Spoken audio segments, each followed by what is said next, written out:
नमस्कार, बहुत स्वागत है आपका। आप देख रहे लोकतंत्र, मैं हूं आपके साथ नेहा दुबे। उत्तर प्रदेश में चुनावी रण की तैयारियां जोरों पर है। एक तरफ प्रधानमंत्री नरेंद्र मोदी और उत्तर प्रदेश के मुख्यमंत्री योगी आदित्यनाथ की जोड़ी है, तो वहीं दूसरी तरफ सपा कांग्रेस की जोड़ी। बसपा अकेले चुनावी रण में है। सपा कांग्रेस मुस्लिम वोटर्स के साथ जातीय समीकरण पर भरोसा कर रही है। बीजेपी ने रालोद से दोस्ती कर सारे कील कांटे दुरुस्त करने की पूरी कोशिश की है। सिर्फ मुसलमानों को छोड़कर कोई भी समुदाय या जाति एक मुश्त किसी विशेष राजनीतिक दल को वोट नहीं करती है। यहां तक कि बीएसपी का 20% दलित भी किधर जाएगा कुछ कहा नहीं जा सकता। आज हम तमाम सियासी समीकरण पर नजर डालेंगे और यूपी के सियासी चौसर की बिसात को समझेंगे। इस रिपोर्ट को देखिए।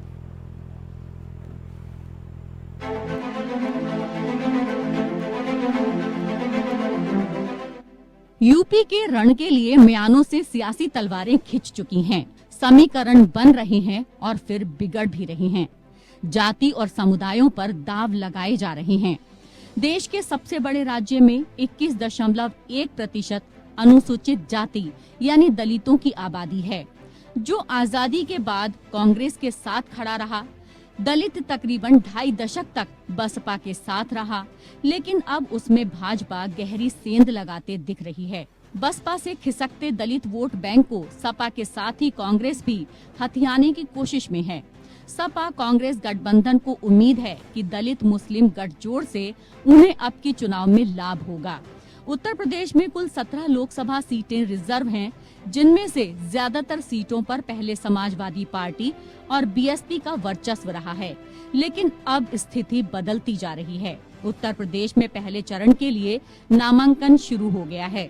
इस चरण के तहत राज्य की 8 लोकसभा सीटों पर पहले चरण में वोटिंग होगी, लेकिन इस चुनाव के दौरान समाजवादी पार्टी के लिए पुरानी चुनौती एक बार फिर से नजर आ रही है। बीते 2 लोकसभा चुनावों में पार्टी राज्य की आरक्षित सीटों पर अपना कमाल नहीं दिखा पाई है। ऐसा ही कुछ हाल मायावती की पार्टी बीएसपी का है, लेकिन तकरीबन 40 सीटें ऐसी हैं जहां की 25% से ज्यादा आबादी अनुसूचित जाति की है। इनमें वे सीटें भी हैं जो आरक्षित नहीं हैं, लेकिन उन पर जीत की चाबी दलितों के हाथ में है। आगामी लोकसभा चुनाव में उत्तर प्रदेश का मुकाबला दिलचस्प रहने वाला है। इस बार यहां कांग्रेस और समाजवादी पार्टी साथ में चुनाव लड़ रही हैं, जो इंडिया गठबंधन का हिस्सा हैं। वहीं बहुजन समाज पार्टी अकेले ताल ठोकेगी, तो बीजेपी ने भी जातीय आधारित और क्षेत्रीय दलों को अपने साथ जोड़ लिया है। सवाल ये है कि आखिर सपा और कांग्रेस गठबंधन बीजेपी को चुनौती देने में कितनी कारगर साबित हो सकती है। यूपी में बीजेपी की 5वीं लिस्ट में उत्तर प्रदेश के 13 नामों का ऐलान किया गया है। इन 13 सीटों में पार्टी ने 9 सांसदों का टिकट काटकर उनकी जगह नया प्रयोग किया है। हालांकि इसमें एक जगह पिता को काटकर बेटे को दिया गया है। अखिलेश यादव इस बार कांग्रेस के साथ मिलकर बीजेपी का किला ढहाने की तैयारी में हैं। एसपी बीएसपी गठबंधन 2019 में ज्यादा कारगर साबित नहीं हो पाया था और गठबंधन कुछ ही सीटों पर सिमट कर रह गया। बहुजन समाज पार्टी की चीफ मायावती ने फैसला किया है कि उनकी पार्टी इस बार अकेले ही लोकसभा चुनाव लड़ेगी। मसलन मुकाबला सपा कांग्रेस गठबंधन और एनडीए गठबंधन के बीच रहेगा। इसमें पश्चिम उत्तर प्रदेश में अब राष्ट्रीय लोकदल एनडीए का हिस्सा है। पूर्वांचल क्षेत्र में भी बीजेपी ने कई जातीय आधारित और क्षेत्रीय पार्टियों से गठबंधन कर लिया है। उत्तर प्रदेश के बीते 2 लोकसभा चुनाव की बात करें तो 2014 में बीजेपी गठबंधन ने उत्तर प्रदेश की 80 में से 73 सीटें जीती और 2019 के चुनाव में अकेले बीजेपी ने 62 सीटें हासिल की थी और सहयोगी अपना दल को 2 सीटें मिली थी। पूर्वांचल पर अभी 2 दलों की नजर रहेगी। इन आंकड़ों और समीकरणों के मद्देनजर किस दल में कितना दम है और क्या रणनीति है, ये देखना दिलचस्प होगा। Bureau report, APN.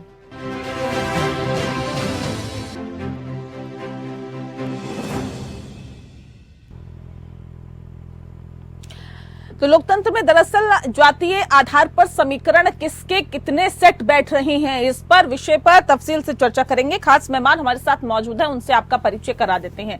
इस वक्त हमारे साथ अनिल गोयल जी हैं, नेता हैं भारतीय जनता पार्टी के, बहुत स्वागत है आपका। प्रेम नारायण सिंह जी हमारे साथ है, प्रवक्ता है कांग्रेस पार्टी के, आपका बहुत स्वागत है। अशोक तिवारी जी हमारे साथ जुड़ गए हैं, प्रवक्ता है समाजवादी पार्टी के, सर स्वागत है आपका। और रोहित अग्रवाल जी हमारे साथ जुड़ गए हैं, प्रवक्ता है आरएलडी के, आपका भी बहुत स्वागत है। इस खास कार्यक्रम की शुरुआत अनिल गोयल जी आपके साथ ही करते हैं।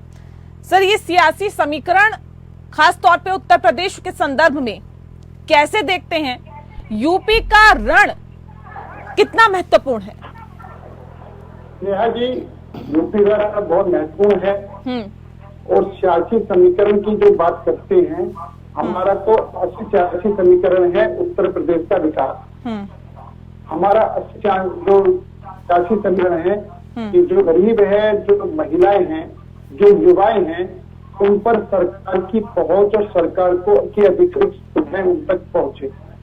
ये जो लोग हैं इस तरफ अपने निजी स्वार्थों की वजह से देश को जाति में बांटना चाहते हैं, देश को धर्मों पर बांटना चाहते हैं और देश के लिए सिर्फ विभाजनकारी नीतियों से देश को बांट करके चुनाव करना चाहते हैं।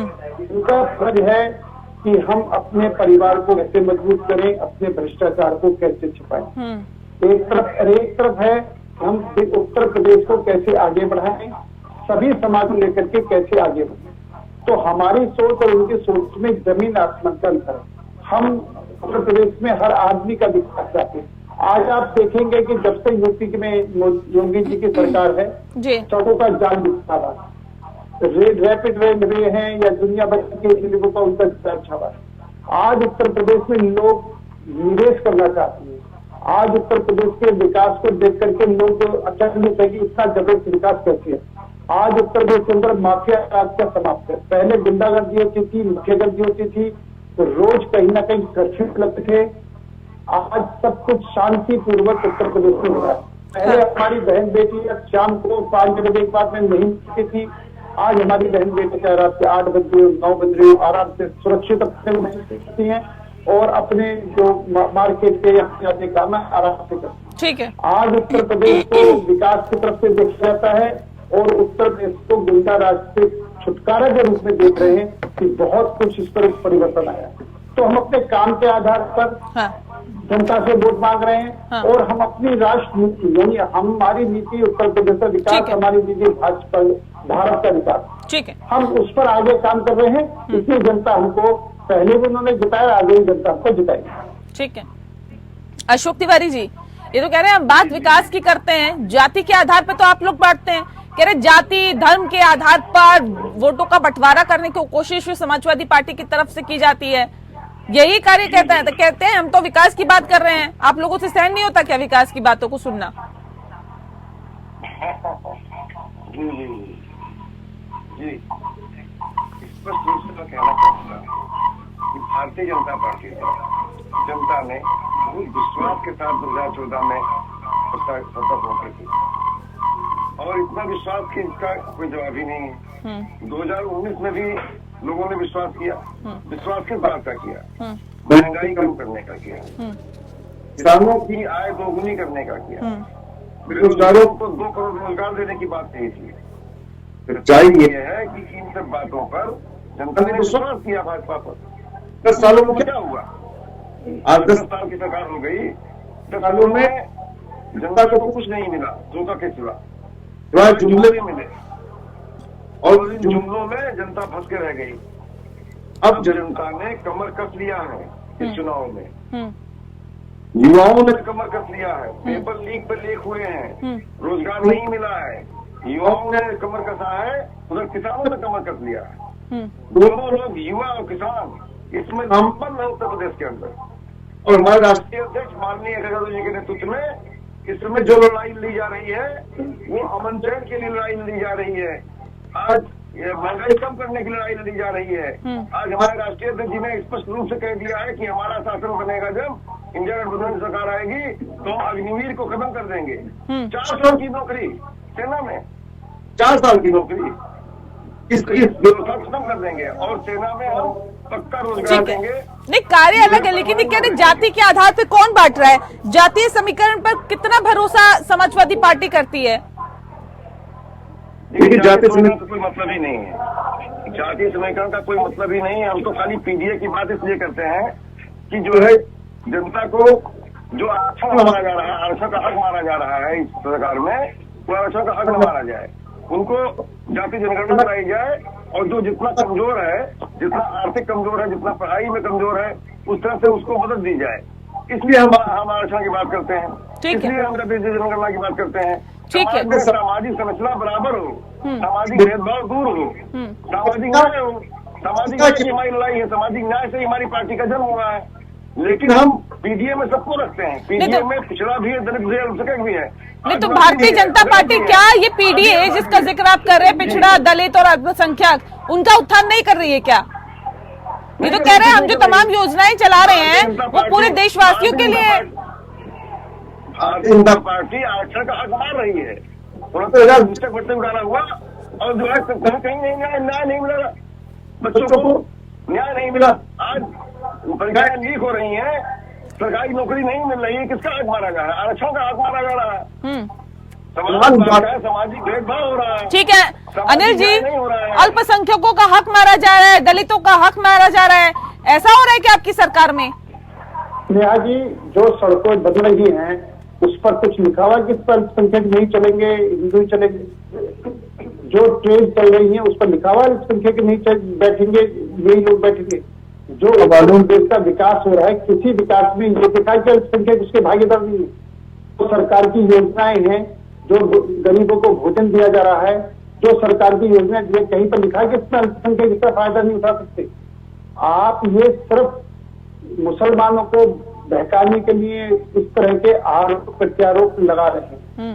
मैं स्पष्ट तौर से हम कह सकते हैं कि हम जो है देश के विकास की बात करते हैं तो हर नागरिक के विकास की बात करते हैं, हर धर्म के लोगों के विकास की बात करते हैं। आप अगर मान लो यूपी का विकास हो रहा है, यूपी में 24 घंटे बिजली आ रही है, तो क्या देख कर कि मुस्लिम के घर में जलेगी, हिंदू के घर में जलेगी क्या? जो गैस सिलेंडर की योजनाएं हैं, उज्ज्वला योजनाएं, जितनी भी योजनाएं हैं और जितनी योजनाओं का सबको फायदा मिल रहा है, उसमें कोई बता हुआ है कि इसमें हिंदू को मिलेगा, मुस्लिम को नहीं मिलेगा? ठीक है प्रेम जी, तो फिर क्यों आप लोगों को ऐसा लगता है? तो कह रहे थे कि हम तो कोई भेदभाव नहीं करते, क्यों कांग्रेस पार्टी को भी ऐसा लगता है कि ये पीडीए विरोधी है, ये पिछड़ा, दलित, अल्पसंख्यक विरोधी है भारतीय जनता पार्टी? देखिए, देश के सबसे बड़े राज्य में जो उत्तर प्रदेश है उसमें 21.1% अनुसूचित जाति या दलितों की आबादी कही जा सकती है।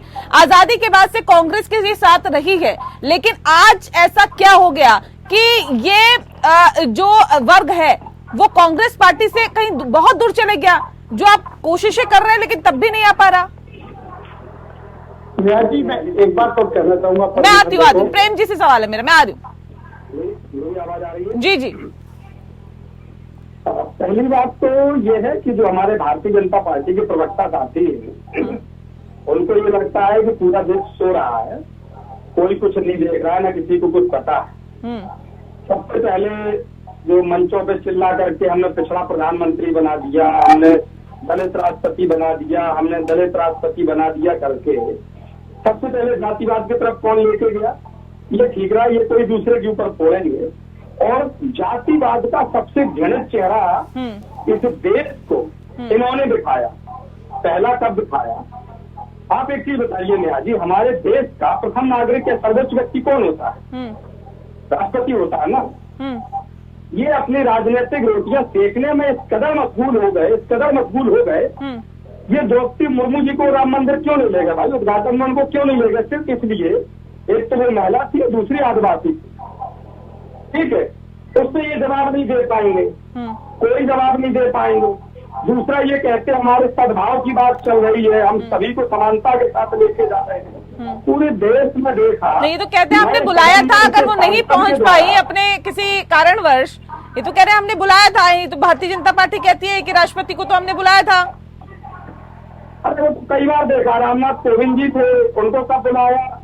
ये तो बोले हैं जहाँ दलित किसी मंदिर में पहुंच गए तो मंदिरों को धुलवा देते हैं। योगी आदित्यनाथ जी ने, अखिलेश जी जब मुख्यमंत्री थे उनके आवास में बदले तो उसको दिलवाया। तो क्या ये जातिवाद नहीं है? यही विशुद्ध जातिवाद यही है, पहली चीज। अब दूसरी चीज ये कहते हैं कि हमने 80 करोड़ लोगों को राशन दे रहे हैं। क्या भैया आप अपने घर में गेहूं अपने घर में खेती करके दे रहे हो? प्रधानमंत्री जी हल जोत रहे हैं, योगी आदित्यनाथ जी हल जोत रहे हैं, नहीं जोत रहे हैं। आप जो विश्व बैंक से कर्जा ले करके अपने सेल्फी पॉइंट बनवा रहे हो, उसको ढकने के लिए, पीएम केयर फंड को लपेटने के लिए, इलेक्टोरल बॉन्ड की कहानी को लपेटने के लिए आप 5-5 किलो लेके देते थे यार। प्रधानमंत्री जी दे रहे हैं 5 किलो। भाई प्रधानमंत्री जी कहाँ से गुजरात से स्पेशल खेती करके ला रहे हैं? या तो कोई उन्होंने अडानी अंबानी के साथ मिलकर के कुछ कॉन्ट्रैक्ट फार्मिंग की है जिसमें 2 खेती आएगी, उसको बांटेंगे। अब कहिए मोदी जी दे रहे हैं, पहली चीज। और ये लोग एक चीज भूल जाते, जब व्यक्ति सत्ता के मद में होता है ना न्यायाधीश, उसको कुछ नहीं दिखता है। एक बुंदेलखंडी में हमारे यहाँ कहावत है कि ऊंट में बैठा आदमी, ऊंट की जो क्योंकि जब वो ऊंचा होता है, एक कहावत है कि ऊंट पर बैठा हुआ आदमी मलकता है, मतलब हिलडुल के चलता है, उसको और कुछ नहीं दिखता है। उत्तर प्रदेश के अंदर स्पेशल बात की जाए, हम लोग उत्तर प्रदेश की बात कर रहे हैं। पिछली सरकार में कांग्रेस और समाजवादी पार्टी की सरकार के कारण 1,42,000 शिक्षा मित्रों के जो परिवार थे उनको खुशहाली के रास्ते पे ले जाया गया, उनका समायोजन किया गया। क्रम बाई क्रम तरीके से 2 बैच समायोजित हो गया, उनको आगे सभी को समायोजित करने का कार्य किया जा रहा था। इनसे नहीं देखा गया, इन्होंने ला करके उसमें लाग लपेट करके उन शिक्षा मित्रों को 10,000 को। ठीक है अनिल जी जवाब देना चाह रहे हैं, मैं आ रही हूँ, फिर आती हूँ। मैं रोहित जी का फिर रुक करूंगी, लेकिन उससे पहले जल्दी से अनिल जी जवाब दीजिए। मैं जो इनको सुन पाया हूँ, ये जो धर्म की बात कहते कर्फ्यू जो है कांग्रेस के राज में लगते थे, आज ये धर्म की बात कहते हैं। मस्जिदों से फतवे ये जारी करवाते थे, देश को बांटने का इन्होंने कराया। मस्जिदों से फतवे जारी करवाना, और इनके टाइम में जितने भी कर्फ्यू लगते थे, जितने मार्शल लॉ लगते थे, आज तक नहीं हुआ। आज कर्फ्यू नाम की बात हो गई। और जिससे द्रौपदी मुर्मू की ये बात कहते हैं, द्रौपदी मुर्मू आदिवासी महिला द्रौपदी मुर्मू जी को राष्ट्रपति पद के उम्मीदवार भारतीय जनता पार्टी ने बताया, कांग्रेस ने इसका विरोध करा। अगर ये इतना इन्हें महिला के प्रति आदिवासी प्रति सम्मान होता तो उनको सर्वसम्मति से राष्ट्रपति बनवा सकते थे। इनका उम्मीदवार थे यशवंत सिन्हा जी, आज जो स्वर्ण जाति से आती है।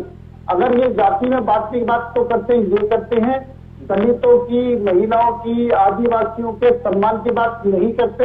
इनको सिर्फ उनका वोट चाहिए, और वोट के लिए तो लोगों को बरकरार के अलावा कोई नहीं है। ठीक है 10 सेकंड, सिर्फ 10 सेकंड है प्रेम जी सर। जनता ये देख रही है। ठीक है अनिल जी। रामनाथ जी को राष्ट्रपति द्रौपदी मुर्मू जी को राष्ट्रपति बनाना हो, पार्टी के लोगों से मिलकर ठीक है अनिल जी, सुन लेते हैं अनिल जी। ठीक है, जो सभी धर्मों को साथ लेकर के देश के योग्य व्यक्तियों को आगे ला करके और देश के उत्थान में लगी हुई है। ये अपने परिवार इसी से संबंधित मैं एक सवाल पूछूंगी अभी आपसे, को बचाने में लगे हुए हैं, और उनके पास दूसरा कोई नहीं है। ठीक है आ रहे हैं ना, अभी रुक जाइए ना, जब रोका जाए टोका जाए तो रुक जाया करिए ना प्रेम जी, जल्दी से 10 सेकंड। तो मैं ये कह रहा हूँ नेहा जी, इनको हमेशा ऑब्जेक्शन होता है जब ये बात करते हैं। ये मंदिर और मुसलमानों की बात बहुत करते हैं, थोड़ा सा छेड़ दिया जाएगा, बुरा लग जाएगा। आजादी के आंदोलन में इस देश में इस देश के शहीदों के साथ कंधे से कंधा मिला करके मुसलमान शहीद हुए हैं। इनके संगठन के लोग तो माफी मांगकर पेंशन पे चलते रहे, इसलिए इनको घृणा होती है। क्यों भाई आप इन पे ऑब्जेक्शन लगातार लेते रहते हो? क्यों इस चीज को कष्ट में लेके जाते हो? आपको कष्ट है, पहले आप शहादत की बात करिए, दूसरी आप राष्ट्रवाद की बात करते हो। 1950 से नहीं तो खुला कहते हैं ना, कह रहे धर्म के आधार पे बंटवारा हुआ था। ये तो खुल के कहते भी है ना कि धर्म के आधार पे बंटवारा हुआ था। तो अगर हम उठाते हैं हिंदुत्व का मसला उठाते हैं तो फिर इसमें दिक्कत क्या है? जो खुद खुल के कहते हैं कि धर्म के आधार पे बंटवारा हुआ था, किस आधार पे बंटवारा हुआ? धर्म के आधार पे तो कभी कोई बंटवारा हुआ ही नहीं। धर्म के आधार पे क्यों हुआ? वो तो इनकी स्टेट थी। तो ये जब देश में आजादी की लड़ाई लड़ रहे थे, मोहम्मद अली जिन्ना को, जैसे आज की तारीख में भी एक पार्टी है जिसको ये जिन्ना की तरह इस्तेमाल कर रहे हैं, तुम जाकर के मुस्लिम समुदाय में आज भड़काओ, बाकी हम हिंदू करके वोट ले, बाकी हम लोग नाम बटोरते हैं, कहीं इलेक्टोरल से आने दो, कहीं पीएम से आने दो, हम लपेटते हैं। तो ये कर रहे थे, जिन्ना के साथ मिलकर के सरकार कौन चला रहा था? जनता ही चला रहा था ना। तो ये दोनों मिलजुल कर, उस समय भी इनका काम आग लगाना था, आज भी इनका काम अभी आग लगाना है। ये प्रेरकों को न्याय नहीं देंगे, ये बहुत बड़ा फैक्टर है न्याय जी। आप गौर करिए संख्या के ऊपर। उत्तर प्रदेश में शिक्षा प्रेरकों की नियुक्ति हुई, योगी जी ने 30 महीने से अधिक उनसे काम कराने के बाद उनका भुगतान नहीं किया। क्या ये उचित है? नहीं है। शिक्षा मित्रों को घर बैठा दिया, कहते हैं योग्य नहीं थे। पहले वो जिन प्राइमरी में बच्चों को पढ़ाते थे, ठीक है, ये अलग मसला है ना, इसमें मैं आती हूँ रोहित जी। ठीक है, ठीक है, ये पीआरडी के जवानों को कागज की जांच के आधार पर इन्होंने पीआरडी के जवानों ठीक है, ठीक है, ठीक है, चले ठीक है। शासन की बात करते हैं कि मंत्रियों के घर पर उनके बेटे की रिवाल्वर से हत्या हो जाती है। हाँ, हाँ, किस मुंह से सुशासन की? ठीक है, मैं आती हूँ, उस पे आती हूँ। लेकिन रोहित जी, ये सवाल बेहद अहम हो जाता है, क्योंकि उत्तर प्रदेश के अगर हम संदर्भ में देखें तो एक तरफ कांग्रेस और समाजवादी पार्टी की जोड़ी, तो दूसरी तरफ एनडीए। कितना मजबूत किसका गठबंधन देख रहे हैं आप? क्योंकि अब तो आप एनडीए में आ गए, और आने की मुख्य वजह भी क्या रही? क्या आपको लग रहा था कि वहां खामियां हैं, कमियां हैं, जिस वजह से अब आप जो पार्टी का भविष्य है वो भी सही नहीं है, या फिर यहाँ पर आपको लग रहा था कि ज्यादा सेफ जगह है? अनम्यूट करिए सर अपने आप को। जी, हाँ हाँ, बताइए। हाँ नेहा जी, देखिए, इंडिया गठबंधन जो है उसके पास ना कोई नीति है ना कोई नियत है। आप वो स्थिति देख रही हैं, जब टिकट बंटवारा हो रहा है तो क्या स्थिति बन रही है कि मुरादाबाद में सिटिंग मुस्लिम सांसद का टिकट काट देते हैं। ये पहले उससे पर्चा भरवाते हैं, फिर दूसरे व्यक्ति को भेज देते हैं पर्चा भरने के लिए। तो मतलब पर्चा भर, आपको अगर टिकट काटना था आप काट देते, सम्मान से टिकट काट देते। भाई आपका हक है किसी को भी टिकट देना, किसी को भी टिकट काटना, पर आपने उनसे पर्चा क्यों भरवाया? ताकि वो मुसलमानों का अपमान हो सके, क्योंकि ये चाहते थे कि वो पर्चा भरे और वो बताएं कि समाजवादी पार्टी में खाली अब्दुल दरी बिछाएगा, इसलिए उन्होंने उसका पर्चा काटा, मतलब पर्चा भरवाने के बाद टिकट काटा। रामपुर के अंदर हेलीकॉप्टर से सिंबल भिजवाते हैं। अरे भाई साहब, आपको नहीं पता था क्या? आप चुनावी दल हैं, है ना, अपने आप को प्रमुख विपक्षी दल कहते हैं, आपको नहीं पता था आखिरी दिन किस दिन जो है पर्चा भरा जाना है? आप पहले से व्यवस्था आपने आपके सिंबल तक की नहीं की, हेलीकॉप्टर हायर करके आप सिंबल भिजवा रहे हैं वहां पे, और आप कहते हैं कि जब मुरादाबाद में आजम खान साहब के कहने पे हमने रुचि वीरा को टिकट दे दिया, तो रामपुर के अंदर भैया आजम खान साहब के कहने पे क्यों नहीं टिकट दिया? रामपुर में क्यों अपना कैंडिडेट उतार दिया? इसका मतलब क्या है कि आप सिर्फ मुसलमानों का अपमान करना चाहते हैं, आप सिर्फ मुसलमानों का ध्रुवीकरण करना चाहते हैं, आप सिर्फ मुसलमानों को डरा के वोट लेना चाहते हैं, आप सिर्फ ये कहना चाहते हैं कि साहब बीजेपी के साथ बच जाना, बाकी कहीं भी चले जाना। तो भैया कहीं में तो आप ही बचे और बचा बीजेपी के पास मत जाना। तो जबकि भारतीय जनता पार्टी का क्या नारा है? सबका साथ सबका विकास। काम किसका हो रहा है? सबका हो रहा है। घर किसको मिला? सबको मिला। क्या जाति धर्म देख के नजर मिला क्या? अशोक जी जवाब दीजिए। आप तो कह रहे थे कि हम तो मुसलमानों की सुनते हैं, ये जो दूसरी पार्टी है ये हितैषी नहीं है। खेती नहीं की है अशोक जी, जल्दी से। आपके युवराज भी फोटो शूट कराने गए थे, खेत में गए थे, तो खेती करने नहीं गए थे। ठीक है, खेती तो कोई नहीं करता है ना, विजन होता है, पर ना नीति है ना नियत है।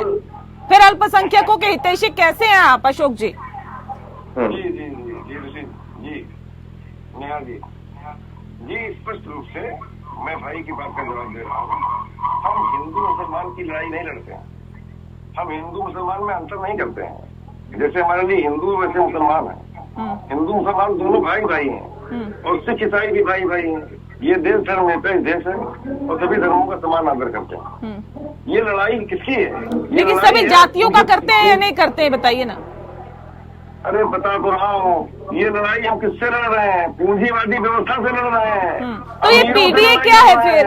ये पीडीए का नारा क्यों दिया गया आप लोगों की तरफ से? ये लड़ाई एक तरफ भारतीय जनता पार्टी की ऐसी पार्टी है जो चंद अमीरों की पार्टी है, जो चंद अमीरों चंदा लेकर के पार्टी बनी है, जो गरीबों के खिलाफ है, जो किसानों के खिलाफ है, जो मजदूरों के खिलाफ है, जो युवाओं के खिलाफ है, जो महंगाई लाई है, महंगाई खत्म नहीं कर रही है, वो चंद पूंजीपतियों का पैसा माफ करती है, कर्जा माफ करती है। लेकिन ये तो कह रहे हैं आपसे कोई मुकाबला ही नहीं है इनका, कह रहे हैं जीतने के लिए थोड़ी लड़ रहे हैं हम। किसानों का कर्जा नहीं माफ करती है वो। ये कह रहे हैं जीतने के लिए नहीं, हम 400 पार के लिए लड़ रहे हैं। अशोक जी ऐसी पार्टी से जो अमीरों की पार्टी है, जो अमीरों का साथ देती है, गरीबों का साथ नहीं देती, उससे लड़ाई लड़ रहे हैं। और उससे लड़ाई हिंदू मुसलमान सिख ईसाई सब मिलकर लड़ रहे हैं। इस देश का सारा नौजवान, सारा किसान लेकिन लामबंद है। लेकिन रोहित जी तो कह रहे हैं ना, मुसलमानों का अपमान करती है समाजवादी पार्टी, कांग्रेस पार्टी। क्या इस पर क्या जवाब दूं मैं? हल्की बात है, इसको कोई जवाब ही नहीं बनता है। जो होता है वो सब देखा जाएगा, सब सामने आ जाएगा। कौन क्या किसको सम्मान करता, कितना सम्मान करता है, ये सामने आ जाएगा। जनता वोट देगी, सामने आ जाएगा, क्लियर कट हो जाएगा। इस पर हल्की बातों में क्या बात करूं मैं? ठीक है प्रेम जी, मुस्लिम से खिंचाई आपस में भाई भाई। मैं छोटी सी बात को जोड़ना चाह रहा था, मैं छोटी सी बात को जोड़ना चाह रहा था। रोहित जी आपकी आवाज नहीं आ रही। मैं ठीक है प्रेम जी, अपनी बात रख रहे हैं, फिर मैं आती हूँ रोहित जी। जी, मैं रोहित भाई से एक प्यार भरा सवाल पूछा, क्योंकि मेरा तो नाम ही प्रेम है, तो मैं एक प्रेम भरा सवाल इनसे पूछ रहा हूँ। ये जब से भारतीय जनता पार्टी के उसमें बैठने लगे हैं, पहले भी डिबेटों में बैठे हम रोहित जी के साथ, तो अब ये इनके शब्दों पर, इनके अल्फाजों में अपमान शब्द आने लगा है। वैसे मुझे रोहित जी लगता है कि पश्चिम उत्तर प्रदेश का किसान कह रहा है कि आरएलडी ने किसानों का बड़ा जोरदार अपमान किया है और एक लेडर का अपमान किया है कि उनके गोद में जाकर के बैठ गए, जिनके लड़के थार से किसानों की हत्या करके चले जाते हैं। तो उन पर भी थोड़ा सा ध्यान दीजिए। और आप जिनकी विरासत को लेके चल रहे हैं, रोहित जी सुन लीजिए, आपकी आवाज तो वैसे भी न्यूज आ नहीं रही है, फिर भी सुन लीजिए। आप जिसकी विरासत लेके चल रहे हैं वो उस देश, आवाज तो प्रेम नारायण जी आपकी भी नहीं आ रही, आवाज तो प्रेम नारायण जी नहीं आ रही। उन्होंने किसानों को, किसानों की संपत्ति नहीं, और आप किसानों के कभी भी दौड़ हो सकती है। मैं इस चीज आवाज प्रेम नारायण जी की नहीं आ रही।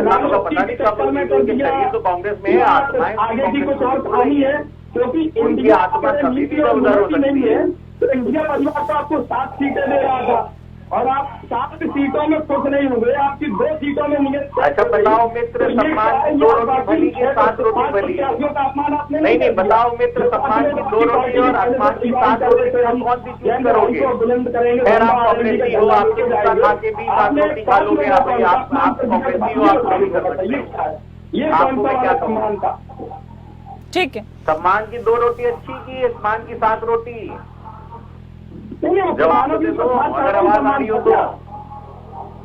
तो किसानों के ऊपर थार रंगने वाले के खिलाफ आप कुछ बोल नहीं रहे हैं। अरे तो जो थार राजनीति तो उसके ऊपर कार्रवाई हुई ना, ये जाति पाति कब तक बात करेंगे, धर्म से कब तक बात करेंगे, विकास की बात क्यों नहीं करते हैं?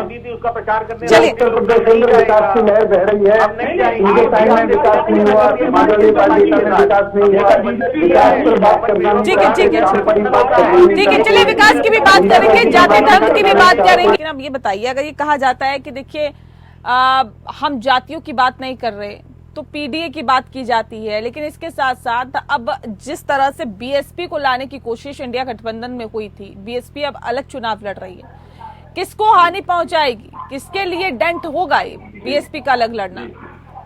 जी नेहा जी, देखिए बहुजन समाज पार्टी काफी दिनों से एक्टिव नहीं है। काफी दिनों से वो क्या कारण है ये तो बहन जी जानती होंगी या और कोई जानकार होगा, इस पर हमें कुछ कहना नहीं है। लेकिन वो सक्रिय राजनीति से अलग हो चुकी है। उन्होंने अपना उत्तराधिकार भी किसी सौंप दिया और अब उनको गंभीरता से जनता नहीं ले रही है। इस समय के हालात जो है, जो उनका वोट बैंक था, वो वोट बैंक अब समाजवादी पार्टी के साथ है, हमारे राष्ट्रीय अध्यक्ष माननीय अटल यादव जी के साथ है। पीडीए का हमने नारा दिया है, पीडीए का नारा हमने जातीय कारण से नहीं दिया है। पीडीए का नारा हमने सामाजिक संरचना के विकास के लिए दिया है, सामाजिक न्याय के लिए दिया है।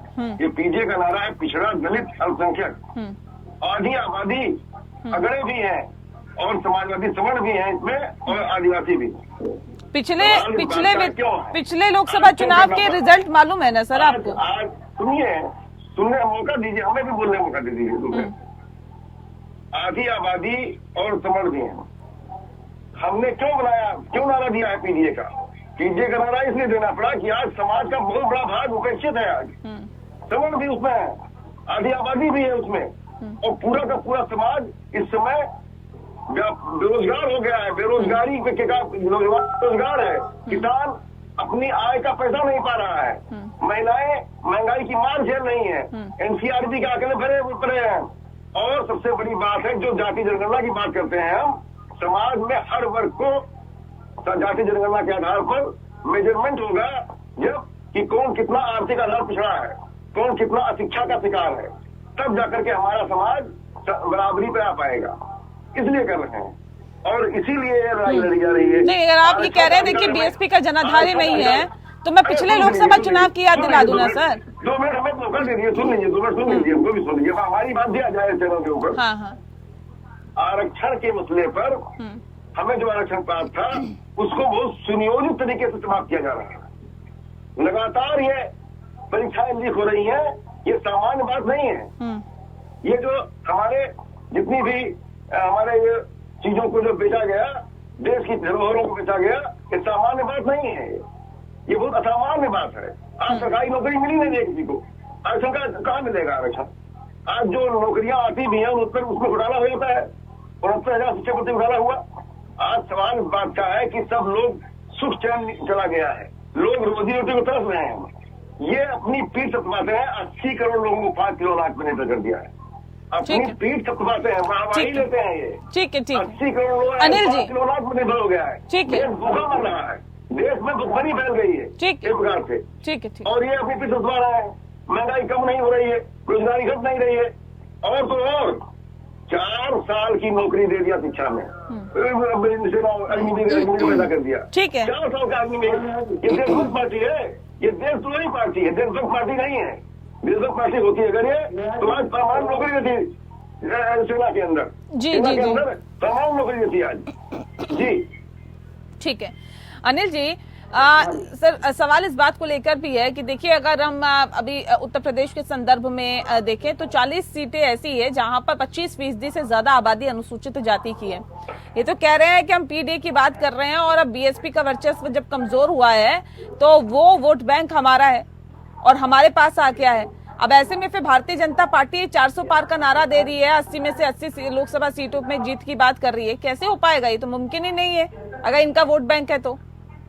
जी पहली बात ये है कि भाजपा ने 400 पार का नारा किया है, इनका कितनी सीट जीतने का नारा? इनके पास तो नारा ही नहीं है, इनके पास कोई लक्ष्य नहीं है, पहली बात। दूसरी बात, मैं फिर कह रहा हूँ कि जिसको ये कहते हैं कि इतने % दलित वोट हमारा है, इनके दलित को खरा क्या है ये बताएं। इनके जीवन शैली को उठाने के लिए क्या काम करें, उनको आगे बढ़ाने के लिए क्या काम करें, उनको शिक्षित करने के लिए क्या काम करें। प्रश्न है कि उन्होंने उनके लिए क्या काम करा। और हम बड़ा स्पष्ट कहते हैं कि हमने देश के हर समाज के लिए, हर क्षेत्र के लिए विकास करा है, चाहे खेती का मामला हो, चाहे समाज का मामला हो, चाहे गली का मामला हो, मोहल्लों का मामला हो, पूरे यूपी का विकास और उस विकास को उसकी सबको भागीदारी। आज स्थिति ये है कि अमेठी और रायबरेली जैसी सीट पर भी इनको उम्मीदवार नहीं मिल रहे हैं। गांधी परिवार वहां से मैदान छोड़ करके भाग चुका है। इनके जो उम्मीदवार है पूरे दिल्ली के, पूरे देश के अंदर चुनाव करने से इनकार कर रहे हैं। इनके जितने बड़े नेता है, चाहे इनके राष्ट्रपति, चाहे जितने बड़े नेता है, सब चुनाव से भाग रहे हैं। ठीक है, ये बात तो देखिए, ये बात तो है ना प्रेम जी की बड़े बड़े नेता अगर चुनाव लड़ने से मना कर दे तो कांग्रेस पार्टी की क्या हालत है इस लोकसभा चुनाव में, इसका अंदाजा लगाया जा सकता है। और जनता में क्या संदेश जा रहा है कि अगर 17 सीटें भी उत्तर प्रदेश में मिली तो कैसे जीतिएगा उसे? मेरा इसमें एक और कहना है। मैं आती हूँ अनिल जी, 1 सेकंड में आ रही हूँ। मैं ये कह रहा हूँ कि हमारी पार्टी में किस बड़े नेता ने चुनाव लड़ने से मना किया? मना कर रहे हैं लगातार भारतीय जनता पार्टी के लोग, उसके बाद में टिकट काट रहे हैं भारतीय जनता पार्टी के लोग, अपने सिटिंग विधायक सांसदों की टिकट काट रहे हैं। हमारे यहाँ किसी नेता ने मना नहीं किया। मैं आपको बताऊं, अंदर की चर्चा नहीं करनी चाहिए। आज भी प्रत्येक सीट पर कांग्रेस पार्टी में 25 से 30 आवेदन है प्रत्येक सीट के लिए, जो फिल्टर करने के बाद 25-30 हो जाते हैं। ये कहते कोई मिल नहीं रहा है। मैं एक गरीब उसकी बात बता दूं, जैसे उत्तर प्रदेश के परिप्रेक्ष्य में कर रहा हूँ, केंद्र की बात नहीं कर रहा हूँ। उत्तर प्रदेश में जितने लंबे समय से कांग्रेस पार्टी नहीं है, उसके आधे समय से अगर बीजेपी गायब हो जाए, मैं बता रहा हूँ, ये रुपए देके जाएंगे, इनको आदमी नमस्ते करने वाला नहीं मिलेगा। ये वफादारी है, कांग्रेस पार्टी के कार्यकर्ताओं का जुनून है, पार्टी के प्रति समर्पण है। वो मतलब ये वो नहीं है कि बेटा उड़ाना सिस्टम है, चलो लाल बत्ती मिल रही, कुछ दिन यहाँ शेयर कर लेते हैं, चलो यार रोटी थोड़ी मालदार मिलेगी, बटर होगा उसमें अच्छी मिल जाएगी तो उधर चले जाएंगे। वो ये कहते हैं हम कुर्बानी देने वालों को हम जब फॉलो किया है तो संघर्ष में किस चीज से डरना, क्योंकि सपूत वही होता है जब पिताजी नौकरी कर रहे हैं या पेंशन दे रहे हैं, तब तक तो सब पिताजी की सेवा करते हैं। लेकिन अगर वो बिस्तर पर है और उसके बाद में लड़का सेवा नहीं कर रहा है तो काहे का सपूत? कोई कहानी है, कार्यकर्ता पूरी तरह से मजबूत है, कोई किसी ने मना नहीं किया, कहीं कुछ नहीं। अच्छा होता क्या है, कभी कभी स्ट्रेटजी होती है, एक हर किसी की रणनीति होती है। कार्यकर्ता चाहता है कि हमारा नेता चुनाव लड़े, उसके बाद में पूरे प्रदेश ठीक नहीं, लेकिन एक बात बताइए ना, लोगों के साथ आकर ये सपा कांग्रेस का गठबंधन तो कोई पहली बार नहीं बनाना है। ये बताइए प्रेम जी, इससे पहले भी तो आप लोगों ने गठबंधन किया था, लेकिन उसके बाद नतीजा क्या रहा था? तो ये आप एक चीज बताइए ना, भारतीय जनता पार्टी क्या 2014 की पहले से नहीं थी क्या? पहले भी थी। जनता का देखिए स्पष्ट है आज भी, इसमें मैं कोई एक पार्टी के गाइडलाइन को लेकर के बात नहीं कर रहा हूँ, एक सार्वभौमिक बात कर रहा हूँ। जनता देखती है, जनता समझती है, मौके सभी को देती है, लगातार मौके देती है। उनकी टेस्टिंग में कहीं उनको गफलत लगी तो आके वो अपना मुंह बदल देती है। अब जनता देख रही है ना कि बहुत अच्छे दिन आएंगे, लेकिन काला धन नहीं आया। बहन बेटियों का जो घर पे रखा हुआ था 100, 200, 500, 1000, 2000 रुपए वाला ले रहे मोदी जी, अच्छे दिन आ रहे थे। किसानों से कहा तुम्हारी आय दोगुनी कर देंगे, तो डीएपी यूरिया का वजन ले भागे और उसका वजन उसका रेट उसका भी बढ़ा दिया। ठीक है। छात्रों से कहा अच्छे दिन आएंगे, वो 4 साल की अग्निवीर बना करके उनके दौड़ के बेचारे जो थोड़ा बहुत उनके माता पिता का पैसा होता है उससे पर्चे फार्म भरवा दिए, लीक करवा दिए। उनके बाद चिंता मत करो, दिन तो अच्छे आएंगे। अब अच्छे दिन किनके आएंगे?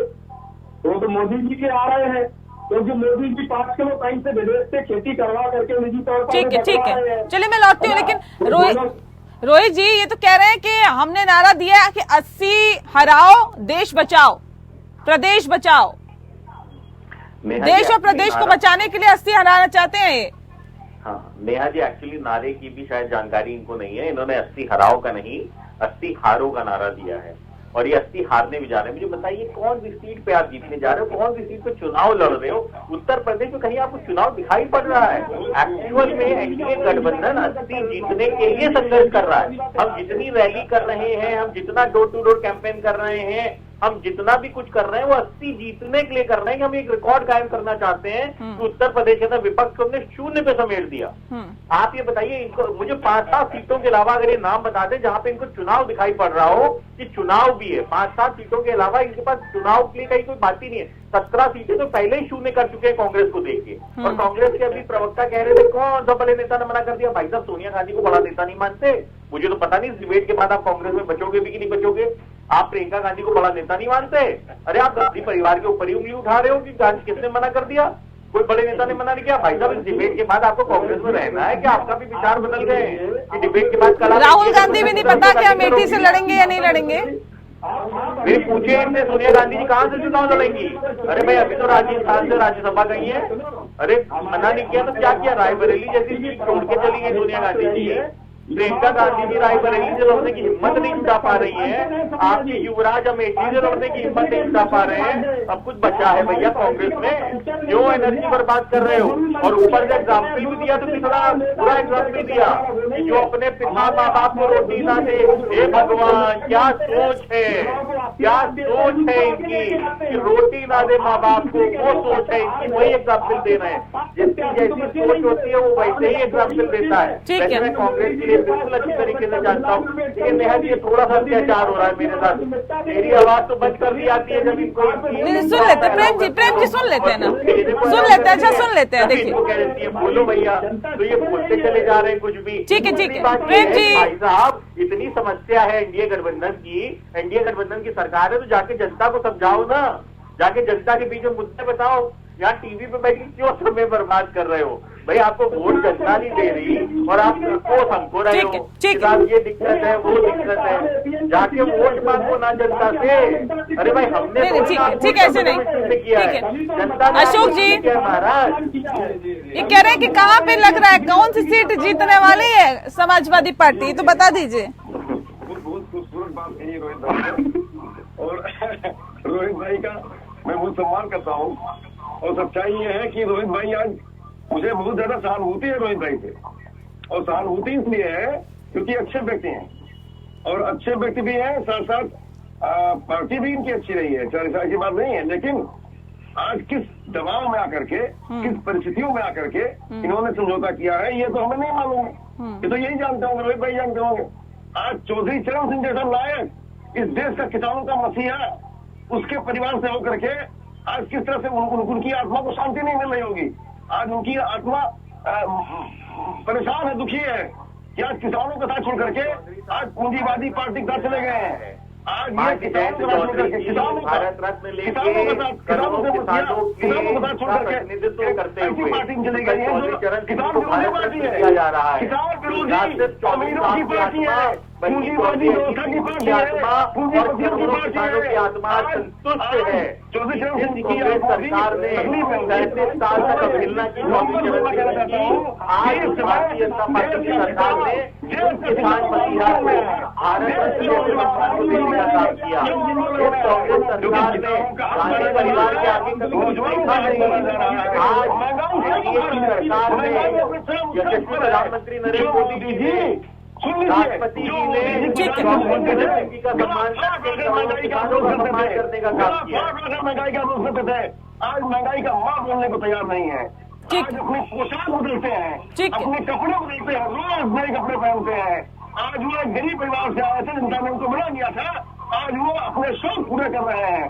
सवाल इस बात का है कि सत्ता आज से अब जा रही है, सत्ता से आज दोनों जा रहे हैं और सत्ता से बहुत दूर चले जाएंगे। नहीं, उसके लिए थोड़ा सा इंतजार करना होगा ना सर, कौन जा रहा है कौन आ रहा है, इसके लिए तो थोड़ा सा इंतजार करना होगा। ये थोड़ा जल्दीबाजी हो जाएगी। लेकिन जी अनिल जी, भाजपा की विदाई कर रही है जनता, युवा क्रांति कर रहा है, किसान क्रांति कर रहा है।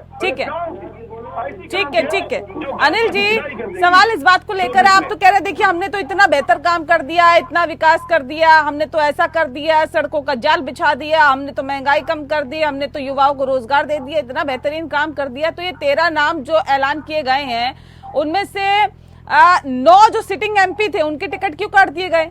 इतना अच्छा काम किया था तो एक बार फिर से दे देते टिकट। नेहा जी, पहली बात तो ये है कि भारतीय जनता पार्टी में लोग सेवा करने के लिए आते हैं, पद लेने के लिए नहीं आते। हमारे यहाँ मंत्री की टिकट काट दो, वो भी कार्यकर्ता के रूप में काम करेगा। किसी भी कार्यकर्ता को टिकट दे तो वो कैंडिडेट के रूप में काम करेगा। हमारे यहाँ इनके सत्ता लोलुपता नहीं है, हमारे यहाँ जनता की सेवा है। इसलिए आपने ये देखा हो कि जो हमारे मिनिस्टर थे उनकी को अगर में एमएलए लड़ाया है तो वो एमएलए भी शिद्दत के साथ लड़े हैं और वहां पर जीते हैं। फिर अगर उनसे कहा कि आपने एमपी से रिजाइन देना तो मैं एमपी से रिजाइन किया करके एमएलए बनते रहे। ये एक समर्पण की भावना है, ये त्याग की भावना है जो सिर्फ भारतीय जनता पार्टी के अंदर है, कांग्रेस और समाजवादी पार्टी के अंदर नहीं है। इनकी सिर्फ सत्ता लोलुपता है और ये हर चीज को नकारात्मक देखते हैं, ये सकारात्मक चश्मे से नहीं देखते।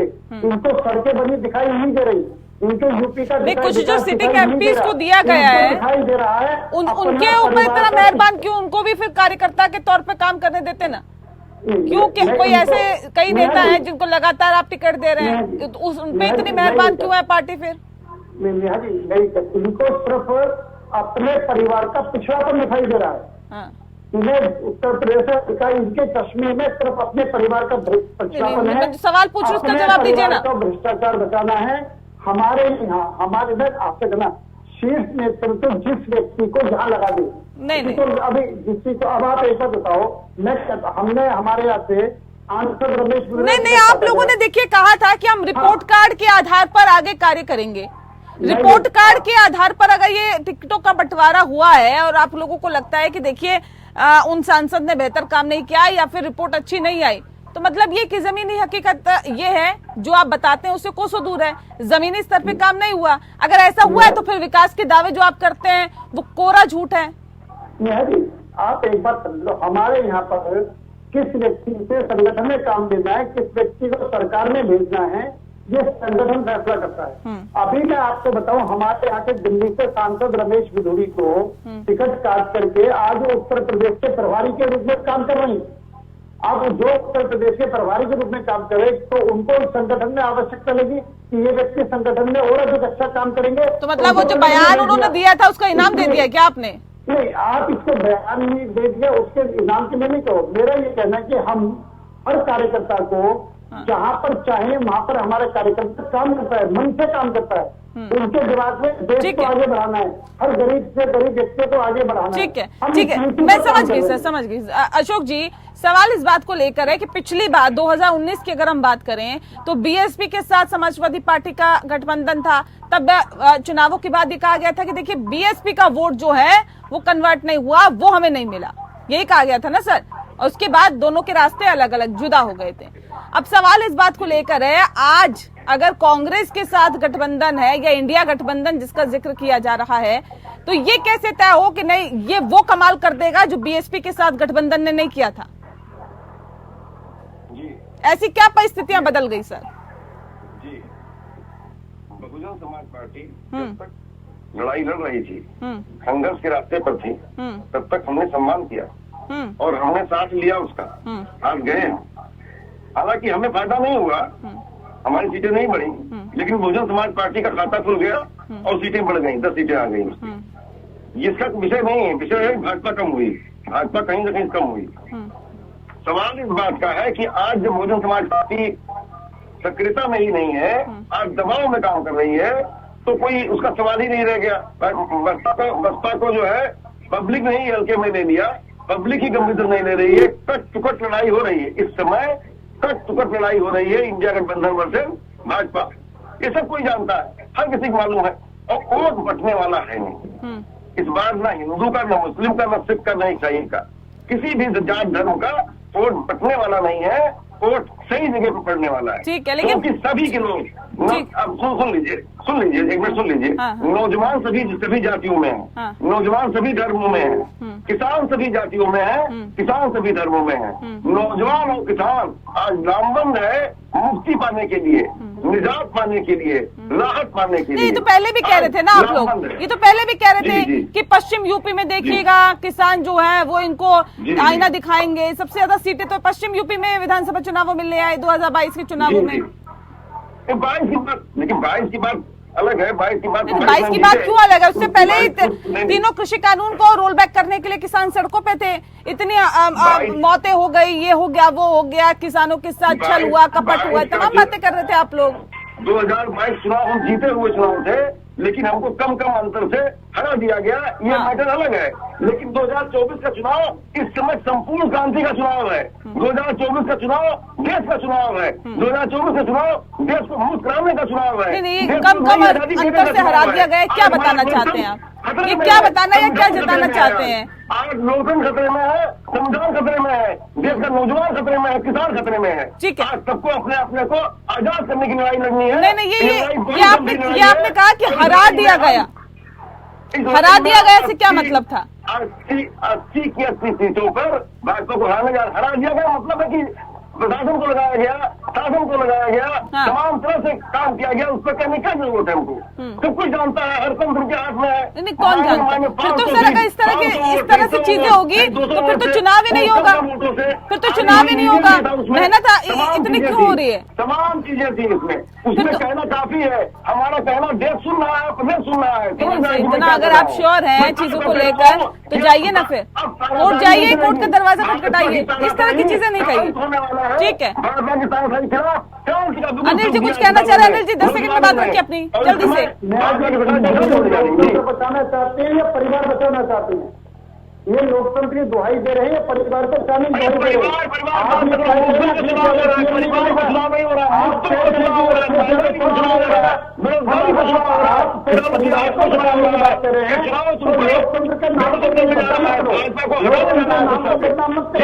लोकतंत्र तो बचा हुआ है, मजबूत है, बचा हुआ है। अरे सर, जो पार्टियां आपके साथ है उसमें परिवारवाद नहीं नजर आ रहा अनिल जी। जो पार्टियां आपके साथ है, अब आरएलडी की बात कर लो, उसमें परिवारवाद नजर नहीं आ रहा। नेहा जी पहली बात सुनो, मुख्यमंत्री बनेगा तो अखिलेश यादव जी बनेंगे, यादव रोहित जी कैसे नहीं है परिवारवाद? ये तो दोहरा मापदंड हो गया ना, फिर ये तो दोहरा मापदंड हो गया।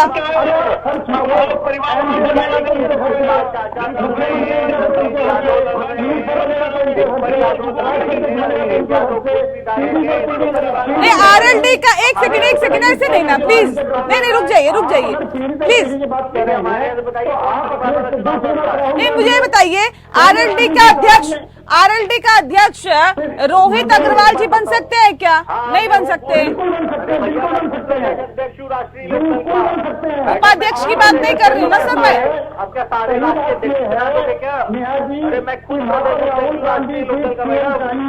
राहुल गांधी पीएम चाहिए, अखिलेश पीएम चाहिए। ये परिवार को बचाने वाली बात है। जयंत चौधरी सीएम के लिए नहीं लड़ रहे, अखिलेश यादव सीएम के लिए लड़ रहे।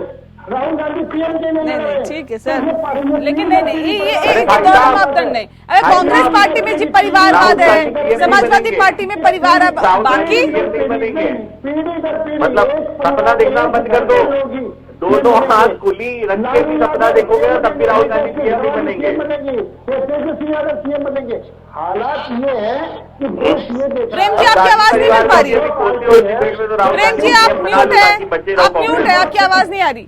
प्रेम जी आपकी आवाज नहीं आ रही। परिवार को बचाने के लिए, अपने परिवार के भ्रष्टाचार को खत्म करने के लिए, पीढ़ी दर पीढ़ी तानाशाही चलाने के लिए लोकतंत्र के नाम पर चलिए। राजशाही चला रहे हैं, राजशाही। ये ठीक है। लोकतंत्र नहीं है, ये राजशाही ठीक है सर, जिसको राजशाही पसंद, जनता को जवाब देना होता है ना, जनता जनार्दन सर्वोपरि है।